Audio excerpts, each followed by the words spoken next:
Now on BBC One Wales, a couple of festive crackers from Anne Robinson.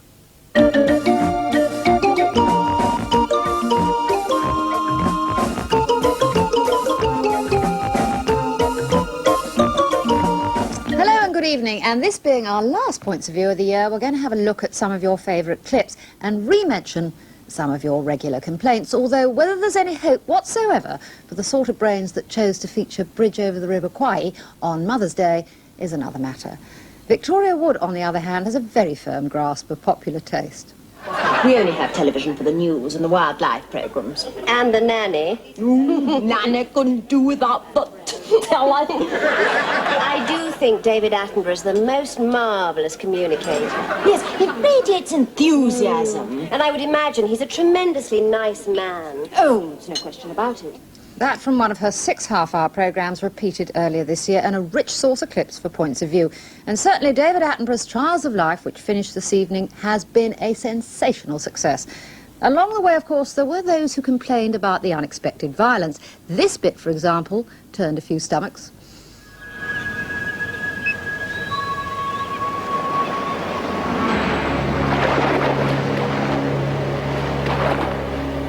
But as a Dutch-speaking viewer from Belgium commented, it was irritating to hear the petty complaints about Trials of Life, particularly about the seabird. Only one solution. Force on those people a full week of Belgium television. They'll burst into tears. Anyway, no one was shocked by the lobsters as Mrs. J.A. Harrison swooned. Oh, what a memorable sequence.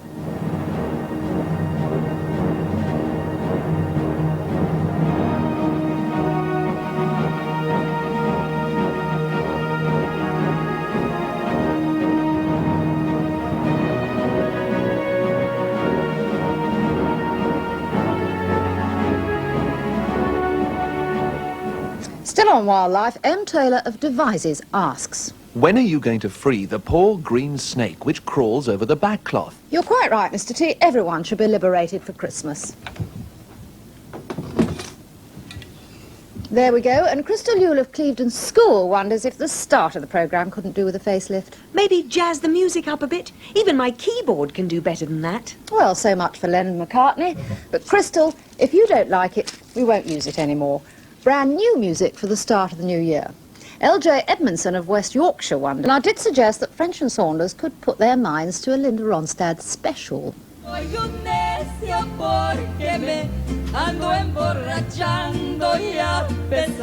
Hundreds of requests for details of the music featured in that programme.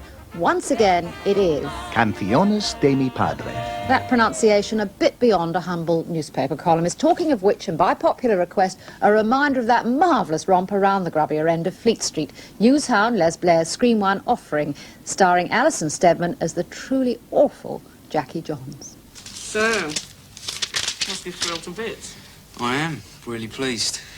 And I bet there were hundreds, weren't there? Hundreds of fellas trying to get this part auditioning. Well, there was a few, yeah, when I was there. Right.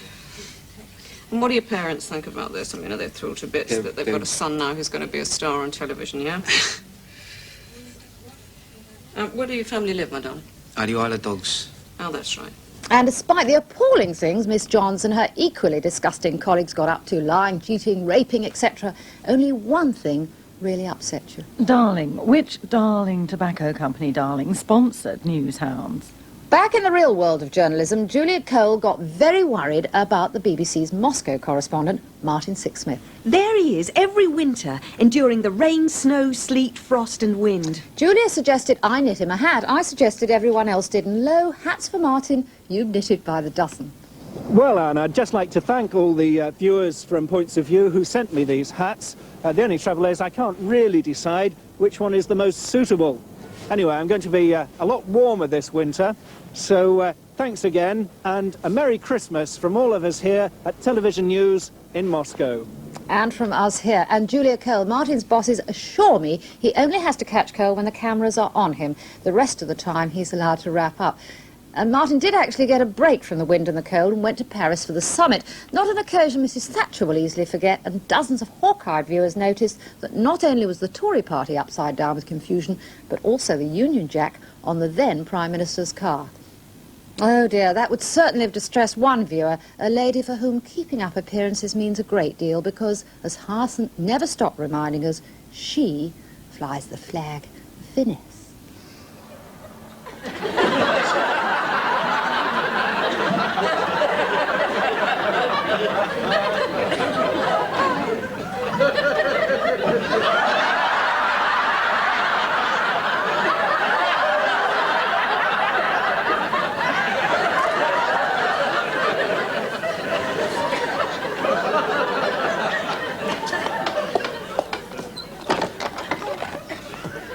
Harson Bouquet hoping no one would spot her visiting her less refined sisters and the series back next year.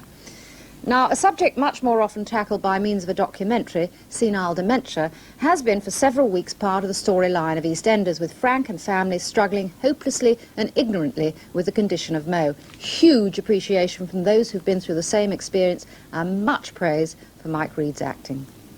Whose dog is he? It's ours, Mother, ours. Ours? Not exactly. Yes. It used to belong to Dan and Angie, but we adopted him. Adopted Dan and Angie? They used to run the pub before us, Mum. Oh, yes. Which pub? That's it. Now, I can't stand any more of this. Now, you stop it. And you stop acting like you are. And you stop upsetting the family. Who? What do you mean? What do you... Oh. Now, a new star was born in the World Cup and his performance dominated television, shoved points of view off the air, and the whole affair was a great triumph for the BBC Sports Department. But why, you ask the Sports Department, is the Horse of the Year show on in the middle of the night? Why, you ask whole roll calls of producers, does background music have to be so loud? Who, you wanted to know, are the overpaid comedians who run the scheduling department? And when will they learn that 3-year-olds waiting for playdays don't understand when it's cancelled? At this point, we'd normally be bringing you children's BBC and play days. Now, unfortunately, because of this big event today, the change of Prime Minister, Mrs Thatcher, after 11.5 years giving up office, we're not going to be able to do that. If you like to watch, you'll see your second Prime Minister of your lifetime going to Buckingham Palace from number 10 Downing Street in a moment and becoming the second Prime Minister that you've known. Not really any substitute, and you know, it's been going on for years.